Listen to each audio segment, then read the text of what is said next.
মনে হচ্ছে? দিনটা খুবই শুভ। অক্ষয় তৃতীয়া আমাদের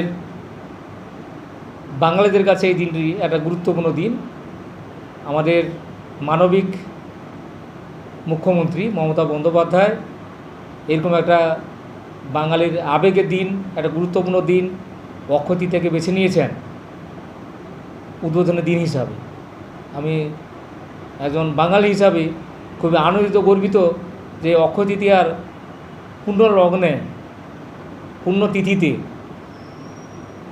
দীঘা জগন্নাথ ধামের দ্বারোদ্ঘাটন হচ্ছে। আমি খুবই আনন্দিত, গর্বিত এবং খুবই উচ্ছ্বসিত। দিনটা খুবই শুভ। অক্ষয় তৃতীয়া আমাদের বাঙালিদের কাছে এই দিনটি একটা গুরুত্বপূর্ণ দিন।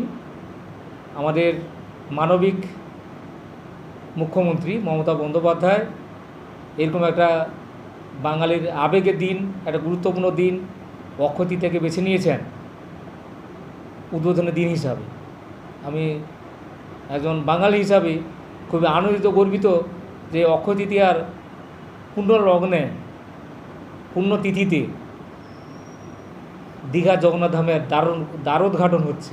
মঙ্গলে উষা বুধে পা। শুভ অক্ষয় তৃতীয়ার লগ্নে উদ্বোধন হবে দীঘার জগন্নাথ মন্দির। অক্ষয় তৃতীয়ার আগের দিন হবে হোমযজ্ঞ। অক্ষয় তৃতীয়ার দিন মন্দির প্রতিষ্ঠা। চারিদিকে আলো রোশনাইতে যেমন ভরে গেছে, ঠিক তেমনই সাজো সাজো ভাব শুরু হয়ে গেছে। রাজ্যের মুখ্যমন্ত্রী মমতা বন্দ্যোপাধ্যায় পৌঁছে গেছেন জগন্নাথ মন্দির উদ্বোধন করার জন্য। মুখ্যমন্ত্রীর এই প্রচেষ্টায় খুশি এবং আনন্দিত সারা পশ্চিমবঙ্গবাসী। আর এই নিয়ে শুভেচ্ছা জানান কাঁথি পৌরসভার ভাইস চেয়ারম্যান ডক্টর নিরঞ্জন মান্না এবং রামনগর 1 নম্বর ব্লকের পঞ্চায়েত সমিতি সভাপতি নিতাই চরণ স্যার। দীঘা থেকে আমাদের সাংবাদিক অংশুমানের সাথে খবর পাঠিয়ে আমি রুবি। আপনারা দেখছেন নিউজ ভারত 24 আওয়ার্স। আগামীকাল মহাযজ্ঞ শুরু হবে এবং স্বয়ং মাননীয় মুখ্যমন্ত্রী সেখানে উপস্থিত থাকবেন।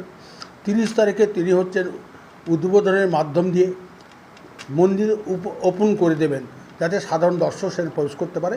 তবে 3:30টার পর থেকে বা 4টার পর থেকে মানুষ কিন্তু স্বাবলম্বীভাবে মন্দিরে প্রবেশ করতে পারবে।